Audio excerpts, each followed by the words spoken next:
9 मई 1540 को चित्तौड़ के कुंभलगढ़ किले में महाराणा प्रताप का जन्म हुआ था। उनकी मां का नाम जयवंता बाई था और पिता चित्तौड़ के महाराज उदय सिंह थे।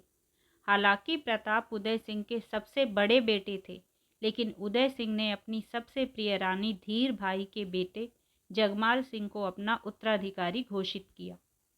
उदय सिंह की मृत्यु के बाद जगमाल सिंह ने गद्दी पर बैठने की कोशिश की, लेकिन अधिकतर सिसोदिया सुल्तान महाराणा प्रताप के साथ थे। इसलिए जगमाल को गद्दी से हटाकर महाराणा प्रताप का राज्याभिषेक कराया गया। 1572 में गद्दी पर बैठने के बाद महाराणा ने सबसे पहले अपने डिफेंस मजबूत किए। उन्हें अंदाजा था कि आज नहीं तो कल मुगल सेना से युद्ध होना ही है। इसलिए उन्होंने मेवाड़ और गोड़वाड़ के इलाकों पर अपनी पकड़ मजबूत की और साथ ही अरावली के जंगलों में रहने वाले भीलों से भी अपने पुराने रिश्ते मजबूत किए। महाराणा प्रताप के सत्ता संभालने के 4 साल बाद आखिरकार दोनों सेनाएं आमने सामने आईं।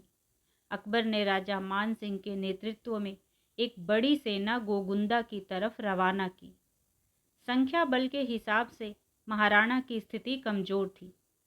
कहा जाता है कि दोनों सेनाओं में 1 और 4 का अनुपात था, यानी कि मेवाड़ के 1 सैनिक पर मुगलों के 4 सैनिक। मुगल सेना की योजना थी कि गोगुंदा के किले पर कब्जा करके महाराणा प्रताप को कैद किया जाए। महाराणा को अंदाजा था कि आमने सामने के युद्ध में मुगलों को हराना आसान नहीं है। इसलिए उन्होंने मुगल सेना को हल्दी घाटी के दर्रे में घेरने की योजना बनाई। अपनी पीली रंग की मिट्टी के कारण इस घाटी का नाम हल्दी घाटी था, जिसके बीच से निकलने का रास्ता बहुत संकरा था। 18 जून की दोपहर दोनों सेनाओं के बीच जंग की शुरुआत हुई। महाराणा प्रताप की सेना ने पहला हमला किया।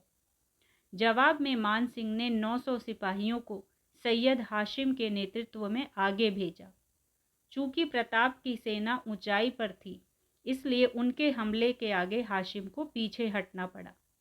लेकिन इसी बीच मुगलों को एक बड़ी जीत मिली जब उन्होंने मेवाड़ के सबसे प्रमुख हाथी राम प्रसाद को अपने कब्जे में ले लिया। कहते हैं इस हाथी को बाद में अकबर को तोहफे के रूप में पेश किया गया था। अकबर ने खुद इस हाथी के किस्से कई बार सुने थे। लड़ाई का अधिकतर हिस्सा हल्दी घाटी के पास एक मैदान में लड़ा गया था।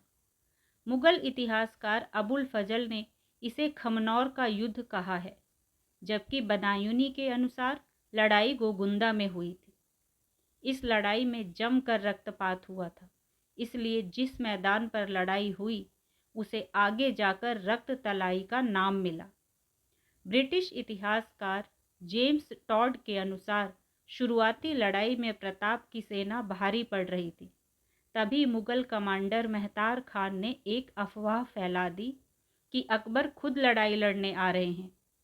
इस बात से मुगल सेना को नया साहस मिला और वो तेजी से लड़ने लगे। फिर वो क्षण आया जब राजा मानसिंह और महाराणा आमने सामने आए। महाराणा प्रताप चेतक पर सवार थे, जबकि मानसिंह अपने हाथी पर।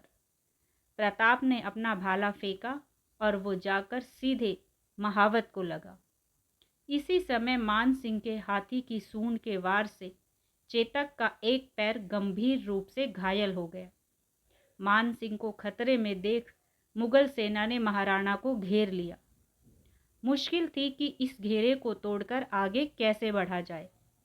प्रताप के साथी सुल्तानों ने उनसे जंग से बाहर निकलने को कहा ताकि वो भविष्य में लड़ाई जारी रख सकें। महाराणा को जंग से बाहर निकालने के लिए मुगल सेना का ध्यान भटकाना जरूरी था। तब युद्ध के मैदान में 100 साल पुराना इतिहास दोहराया गया। उस समय राणा सांगा की जान बचाने के लिए झाला के सरदार अज्जा ने राणा का भेष धरकर लड़ाई लड़ी थी ताकि राणा सांगा की जान बचाई जा सके। ऐसा ही कुछ हल्दी घाटी की लड़ाई में भी हुआ। महाराणा प्रताप को बचाने के लिए मान सिंह झाला, जिन्हें झाला बीदा भी कहते हैं, ने उनका शाही छत्र लिया और खुद जंग में कूद पड़े। छत्र को देखकर यूं लगता था कि महाराणा प्रताप अभी भी लड़ रहे हैं, जबकि वो अपने घोड़े चेतक पर सवार होकर जंग से बाहर निकल गए थे। खून से लथपथ चेतक किसी तरह राणा को जंग से दूर ले गया और उन्हें हल्दी घाटी के कुछ 3 किलोमीटर दूर बलिया गांव तक पहुंचाया। युद्ध में बुरी तरह घायल हो जाने पर भी महाराणा प्रताप को सुरक्षित रणभूमि से निकाल लाने में सफल चेतक एक बरसाती नाला लांघकर अंततः वीर गति को प्राप्त हो गया। राजस्थान की लोक कथाओं में इस किस्से से जुड़ी एक और कहानी सुनाई जाती है। कहते हैं कि महाराणा प्रताप के छोटे भाई शक्ति सिंह ने यहाँ पर महाराणा प्रताप की जान बचाई थी। वो युद्ध को दूर से देख रहे थे, लेकिन जब 2 मुगल सैनिकों ने महाराणा का पीछा किया तो वो उनकी मदद को आगे आए। वहां उन्होंने मरे हुए चेतक को देखा और तब उन्हें पछतावा हुआ कि जब एक जानवर इतना वफादार हो सकता है तो वो फिर भी इंसान है। उसके बाद शक्ति ने महाराणा प्रताप से माफ़ी मांगी और उन्हें अपना घोड़ा दे दिया। हालांकि इतिहासकारों के हिसाब से ये सिर्फ सुनी सुनाई कहानी है, जिसे बाद में राजपूतों में निष्ठा बढ़ाने के लिए गढ़ा गया था। हल्दी घाटी से निकलकर महाराणा प्रताप ने जंगलों की शरण ली। अक्टूबर 1576 में अकबर खुद गोगुंदा पहुंचे। उसके बाद उन्होंने आसपास के इलाकों में कई मुगल पोस्ट तैयार की ताकि महाराणा प्रताप को घुटने पर लाया जा सके। यहीं पर महाराणा की तैयारी काम आई। अपने बचपन के दिनों से उन्होंने भील और गरसिया जनजाति के लोगों से रिश्ता बनाए रखा था, जो आसपास के जंगलों में रहा करते थे। इन्हीं लोगों से उन्होंने जंगल में छिपना, बिना आवाज़ किए चलना, भेष बदलना और जंगल में क्या खाना है क्या नहीं, ये सब सीखा था। साथ ही उन्होंने भीलों को जागीर भी बांटी थी, जिसके चलते वो उनके प्रति अपनी निष्ठा रखते थे। यहीं से वो घास की रोटियों वाला किस्सा भी निकलता है।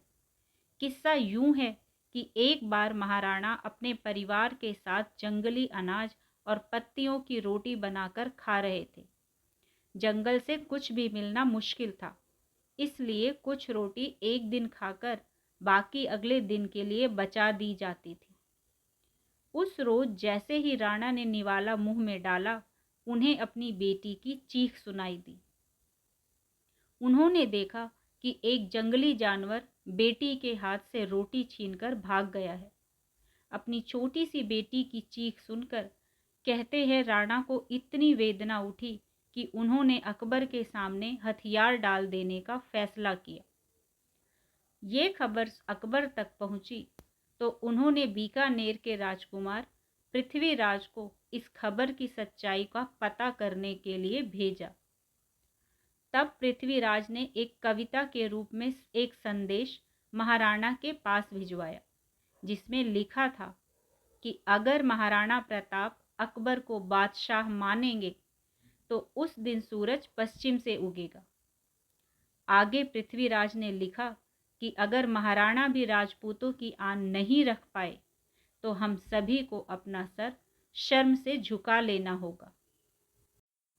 लोक कथाओं के अनुसार जब महाराणा ने ये कविता सुनी तो उन्होंने पृथ्वीराज को जवाब देते हुए लिखा कि जब तक सांस में सांस है, ईश्वर इस बात का साक्षी है कि प्रताप अकबर को सिर्फ तुर्क कहकर बुलाएगा और सूरज वहां से निकलेगा जहां से वो रोज निकलता है। जंगल में रहते हुए ही महाराणा प्रताप ने मुगल सेना के खिलाफ छापामार युद्ध की शुरुआत की। भीलों की सहायता से महाराणा ने मुगल सैनिकों के मन में खौफ पैदा कर दिया था। इतिहासकार गोपीनाथ शर्मा लिखते हैं कि राणा के छापामार युद्ध की वजह से मुगल सैनिक मेवाड़ में कैद होकर रह गए थे। जैसे ही अकबर का ध्यान राजपूताना से हटा, राणा ने अपने खोए हुए इलाकों पर फिर से कब्जा करना शुरू कर दिया। अकबर ने महाराणा को पकड़ने के लिए 6 सैनिक अभियान मेवाड़ भेजे, लेकिन किसी को कामयाबी नहीं मिली। हल्दी घाटी के युद्ध के 6 साल के भीतर ही राणा ने भामा शाह की मदद से 40,000 घुड़सवारों की नई सेना खड़ी कर ली। 1582 में मुगल सेना और महाराणा प्रताप के बीच एक आखिरी युद्ध हुआ, दिवेर का युद्ध। दशहरे का वक्त था।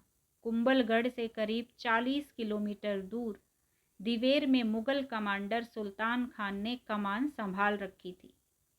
यहाँ मुगल सेना और महाराणा की सेना के बीच भयंकर युद्ध हुआ। सुल्तान खान एक हाथी पर सवार था। महाराणा ने अपने भाले से हाथी पर निशाना मारा तो सुल्तान एक घोड़े पर सवार हो गया। तब महाराणा प्रताप के बेटे कुंवर सिंह ने सुल्तान पर हमला करते हुए उसे घोड़े समेत मार गिराया।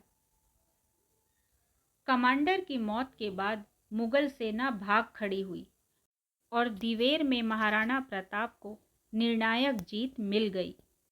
इसके बाद आगे बढ़ते हुए महाराणा ने एक ही दिन में 36 मुगल पोस्टों पर अपना अधिकार कर लिया और देखते ही देखते उन्होंने कुंभलगढ़, गोगुंदा और उदयपुर पर वापस अपना अधिकार प्राप्त कर लिया।